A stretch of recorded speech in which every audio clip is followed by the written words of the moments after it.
महाराष्ट्रातील सर्व बौद्ध उपासक उपासिकांना त्रिरत्नाने भावे जय भीम, जय मंगल, नमो बुद्धाय. आपणा सर्वांना कळवण्यात येत आहे की जय भीम नगर बुद्ध विहार हिरानंदानी गार्डन पवई मुंबई या ठिकाणी महामानवास मानवंदना हा कार्यक्रम दिनांक 7 डिसेंबर 2024 वार शनिवारी या रोजी ठेवण्यात आलेला आहे. हा कार्यक्रम गेल्या 25 ते 30 वर्षापासून आपले गुरुवर्य पूज्य भिक्खू विशुद्धानंद बोधी महाथेरो यांच्या अध्यक्षतेखाली पार पडत असतात.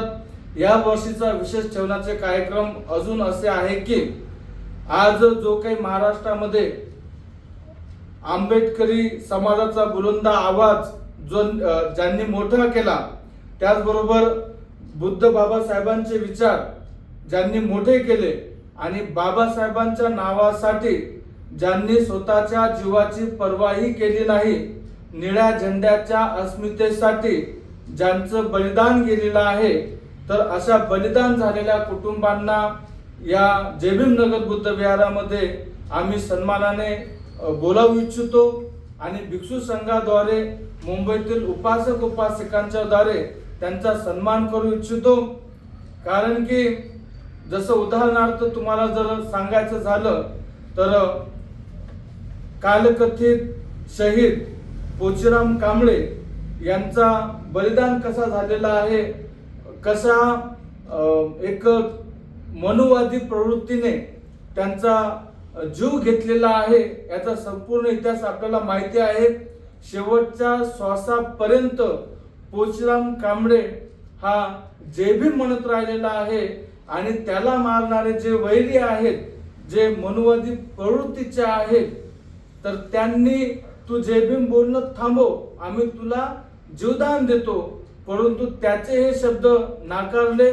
जरी तो आज पूर्ण महाराष्ट्रामध्ये त्याचं बलिदान झालं असेल, तरी ते एक आंबेडकरी जनता बौद्ध समाजाला एक क्रांती देण्याचं कार्य त्यांनी केलेलं आहे. कालकथित पोचीराम कांबळे, तसेच कालकथित शहीद गौतम वाघमारे जे आहेत, असे जवळपास 150 ते 200च्या वरती आंबेडकरी जनतेवर निळ्या झेंड्याचा अस्मितेसाठी अनेकांनी बलिदान दिलेलं आहे.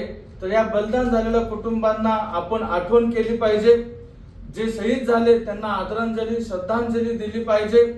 कारण की त्यांच्याच आवाजामुळे, त्यांच्याच प्राणामुळे आज सर्व लोकांना ताकद येते. आज आम्ही बोलतो की बाबासाहेबांच्या नावासाठी आणि बाबासाहेबांच्या अस्मितेसाठी, निळ्या झेंड्याच्या अस्मितेसाठी आमचा प्राण गेला तरी हरकत नाही, परंतु बाबासाहेबांचा निळा झेंडा हा सदैव लोकांना न्याय देण्याच्या भूमिकेमध्ये राहील आणि तो उंचावण्यासाठी आम्ही त्याला प्राण सुद्धा गेले तरी बेहतर, ही भूमिका जर आमच्यामध्ये अजून निर्माण झाली असेल तर हे शहीद झालेल्या लोकांमुळे. तर या लोकांच्या कुटुंबांना आम्ही भिक्षू संघ बोलावत आहोत, त्यांना एक छोटस सन्मान चिन्ह देत आहोत, जेणेकरून आजच्या पिढीला आणि कुठे कधी काळी विसरलेल्या लोकांना पुन्हा जाण व्हावं की या लोकांचे प्राण गेलेले आहेत. जसं की बाबासाहेबांची जयंती करण्यासाठी अक्षय भालेराव नांदेडचं प्रकरण, त्यांचं सुद्धा ते प्रकरण आहे. तर ज्यांचं बलिदान गेलं त्यांचा सन्मान करू इच्छितो. हा व्हिडिओ आपण अनेक लोकांपर्यंत पोहोचवा. काही लोकांचे संपर्क माझ्यापर्यंत आलेले आहेत आणि जे शहीद झालेले आहेत त्यांचे काही लोकांचे संपर्क माझ्यापर्यंत आले नाहीत. तर ज्यांच्यापर्यंत हा व्हिडिओ पोहोचला तर या व्हिडिओच्या माध्यमातून त्यांना कळवण्यात यावे की भिक्षू संघ तुम्हाला बोलवत आहेत, समाज तुम्हाला बोलवत आहेत आणि तो सन्मान स्वीकारावा. सन्मान करण्याची एखादी उपासकांना संधी द्यावी आणि तो सन्मान आपण स्वीकारावा, सन्मान चिन्ह स्वीकारावं.